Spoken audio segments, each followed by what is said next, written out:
मैं Deepak Singh, cyber not business में आपका स्वागत है। आज मैं कुछ क्वेश्चंस को आंसर करूंगा। मैं चेकआउट कर रहा था यूट्यूब कमेंट्स, काफ़ी दिन से पढ़ नहीं पा रहा था, बहुत सारे प्रोजेक्ट्स पे काम कर रहा था, बट अभी टाइम मिला था तो मैंने सोचा था कि सारे कमेंट्स का पढ़ के आंसर कर दूं, क्योंकि काफ़ी क्वेश्चंस जो है पूछे जा रहे थे, जैसे कि आप ग्राफिक्स कार्ड कहाँ से ख़रीदते हो, आपकी खुद की रिग कितनी की है, और भी ऐसे करके बहुत सारे क्वेश्चंस थे। तो मैं उसको आज सोच रहा हूँ कि मैं इसको आंसर करके इसका एक वंस एंड ऑल क्लियर ही कर दूँ। पहले तो बुरे कमेंट्स पढ़ लेता हूँ, क्योंकि बुरे कमेंट्स भी जो हैं रेगुलर बेसिस पे आते रहते हैं और उनको आना भी चाहिए। इंसान उसी से मेहनत करता है। सबसे पहला क्वेश्चन था कि ये इन्वेस्टमेंट आपने कितने का करा है। जो लास्ट वीडियो मैंने पोस्ट करी थी कि ये एक सेटअप है जिसमें 3080, 3070, 3060 का हम पूरी रिग का सेटअप कर रहे हैं, तो इसकी कॉस्टिंग क्या पड़ी है मैंने वो नहीं बताई थी।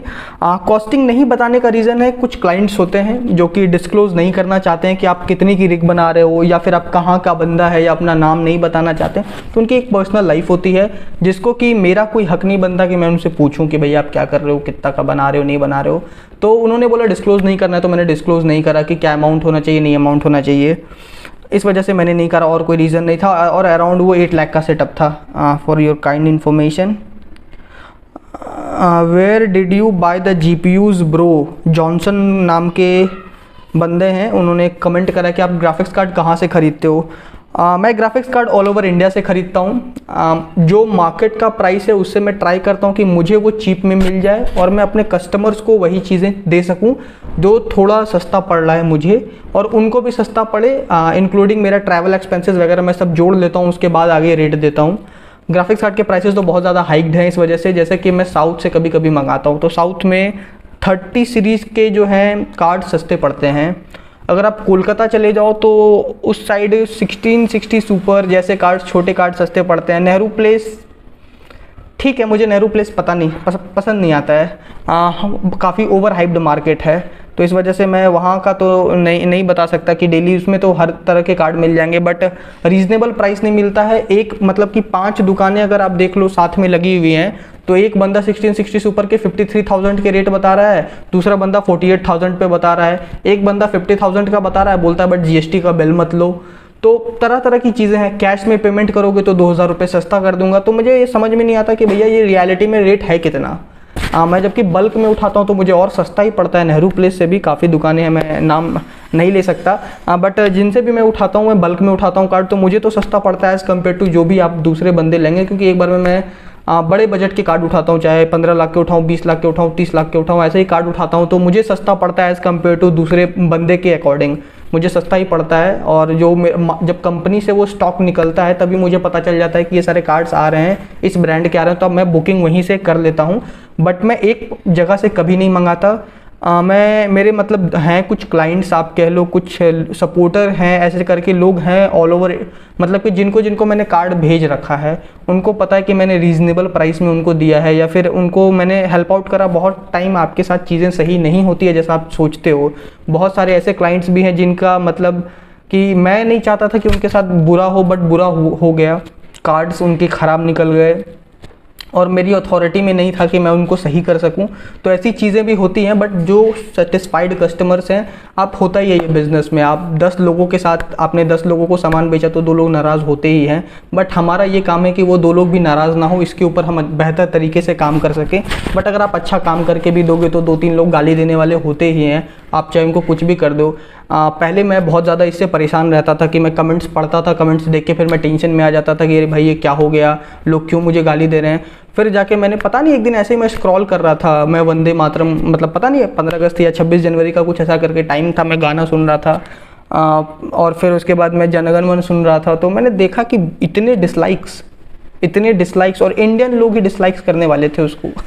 तो मैंने बोला कि जब भाई जब इंडियन नेशनल फ्लैग को जब कुछ लोग पसंद नहीं कर सकते हैं, बहुत सारी चीज़ों को जब लोग नहीं पसंद करते, तो मैं एक छोटा सा इंसान, मैं क्या ही माइंड करूं इनकी गालियों का। तो फिर उस दिन से मैंने कमेंट डिलीट करना बंद कर दिया। जिसको जो बोलना है आप बोल सकते हो, क्या ही डिलीट करना, आपका काम ही है। बट ये होता है कि दूसरा बंदा अगर उस कमेंट को पढ़ता है तो उसको लगता है सच में ये बंदा रियल है या फेक है, इससे थोड़ी मिसकंडक्शन होती है। बट जो बंदा एक बार बात कर लेगा, वो जो मुझे देख लेगा, ये कॉन्फिडेंस है इतना कि मैंने कभी किसी के साथ गलत नहीं करा है, तो वो बंदा मुझे समझेगा, अगला बंदा, और बिजनेस डील क्लोज करके ही जाएगा।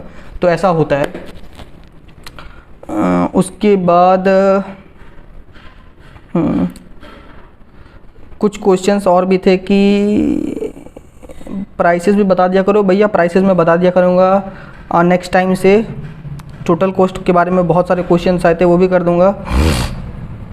एक और चीज़ें बतानी थी कि एक पता नहीं, एक 2-3 लोग हैं मेरे मतलब कि यूट्यूब, मैं तो पढ़ता नहीं हूँ, टीम पढ़ती है और वो फिर मुझे बाद में, मैं चाहता हूँ कि मेरे पास जो न्यूज़ आए वो एकदम पूरा फ़िल्टर्ड चीज़ें आएँ कि जो ये चीज़ों पे मुझे काम करना है। जैसे कि बोला जा रहा था कि आप कैमरा क्वालिटी सही करो, अपनी ऑडियो क्वालिटी सही करो, तो मैं उसके ऊपर काम कर रहा था।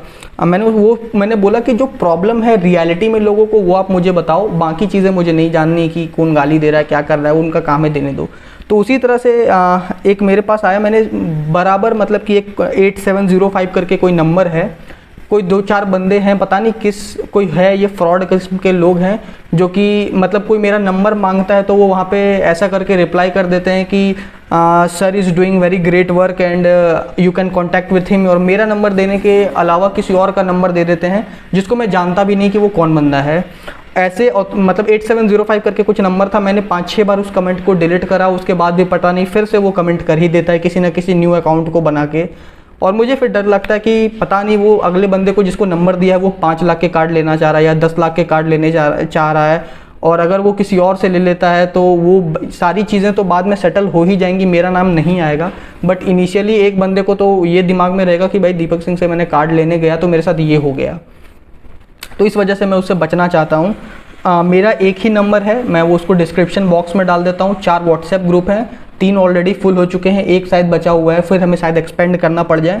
हाँ, एक और क्वेश्चन बार बार एक बंदे ने मुझे अभी जस्ट कल ही मैं पढ़ रहा था, किसी ने रिप्लाई करा था कि क्या फ़ायदा है इन 4 ग्रुप्स का जब कोई बंदा मैसेज नहीं कर पाता है।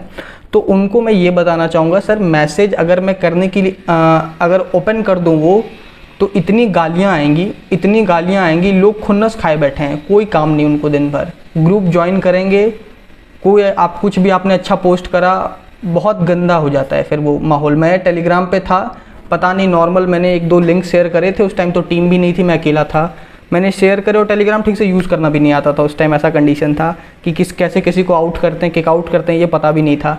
तो ऐसा ही चल रहा था। तो हुआ उसमें ये कि कुछ मैंने डाला, वो बहुत बेकार बातें करने लग गया, तो मैंने सोचा अब क्या ही करूं मैंने टेलीग्राम लिंक बाद में डिलीट कर दिया। और लेकिन इससे ये पता चल गया कि लोग इतना ज़्यादा मतलब कि सही काम भी करो तो लोग गालियां देने बैठे हैं।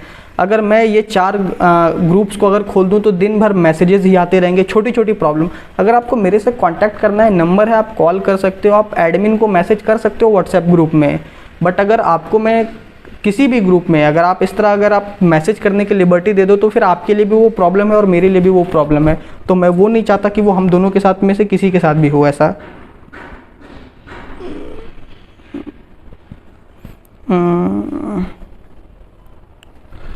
और काफ़ी अच्छे कमेंट भी हैं। Thank you brother, thank you, good initiative, ठीक है, बहुत अच्छा लगा, thank you, always okay, good. कैमरे से याद आया कि मैं कल कैमरा ख़रीदने जा रहा हूँ, तो आप मुझे सजेशन ज़रूर दें कि कौन सा कैमरा बेस्ट होगा मेरे लिए। जैसे कि मैं मतलब कि हमारे जैसा कि आप देखते हो मैं रिग बनाते रहता हूँ, तो उसमें वो फोकस कर पाए, अच्छे तरीके से फोकस कर पाए मेरे प्रोडक्ट्स के ऊपर, और आपको देख के उसकी क्वालिटी अच्छी लगे। तो कौन सा कैमरा मुझे यूज़ करना चाहिए आप कमेंट सेक्शन में ज़रूर बताना।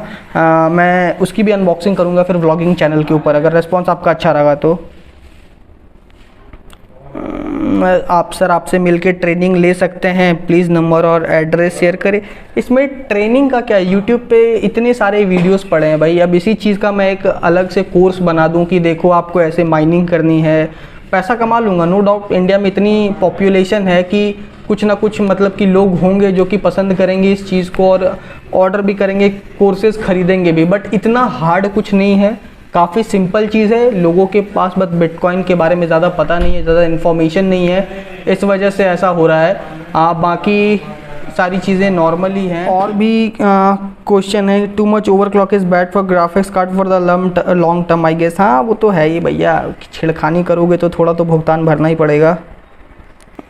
All 3 links of WhatsApp is invalid. इतने सारे क्वेश्चन है, बंगाली में लोगों ने भी कमेंट करा है भाई, बंगाल से तो हूँ मैं बट पढ़ाना नहीं। और एक क्वेश्चन है कि मैं कौन सी मेरी रिग चल रही है। मेरे पास 3070 के 8 कार्ड्स हैं, 18 कार्ड से मैंने धीरे धीरे पता नहीं मतलब कि एक ऐसा टाइम आ गया कि ग्राफिक्स मुझे लग रहा था कि माइनिंग शायद स्टॉप हो जाएगी, या फिर शायद थोड़े मतलब कि फाइनेंशियल कंडीशन भी उस टाइम सही नहीं थी और काफ़ी काम भी बचे हुए थे मेरे।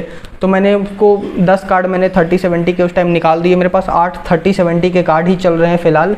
मैं रिग को एक्सपैंड करने की सोच रहा हूँ वापस से, बट अब सोच रहा हूँ कि इथेरियम का मैं कंटिन्यू करता हूँ, एक और रिग बनाऊँगा। बाकी अब जो है रेवन कॉइन और इथेरियम क्लासिक के ऊपर मैं बना के पूरी एक बिहार में ही वापस से, बिहार में ही मेरा एक और रिग चल रहा है जो ऑलरेडी, उसकी जगह पे एक और मैं रिग वहाँ पे कंटिन्यू करने की मैं सोच रहा हूँ। तो उसको भी मैं जल्दी बनाऊँगा और उसकी वीडियो भी डालूँगा व्लॉगिंग चैनल पे, इस पे नहीं डालूँगा। तो टोटल मुझे लगता है कि यही सारे क्वेश्चंस थे, जो कि क्वेश्चंस तो काफ़ी ज़्यादा हैं, बट अब एक एक करके लेना काफ़ी ज़्यादा लेंदी हो जाएगा। ऑलरेडी 11 मिनट समथिंग हो चुके हैं। तो आज की वीडियो में इतना ही। अगर आपको कोई और क्वेश्चन हो तो आप कमेंट सेक्शन में ज़रूर बताएं, हम उसको सेकंड पार्ट में कवर अप करने की कोशिश करेंगे। Thank you.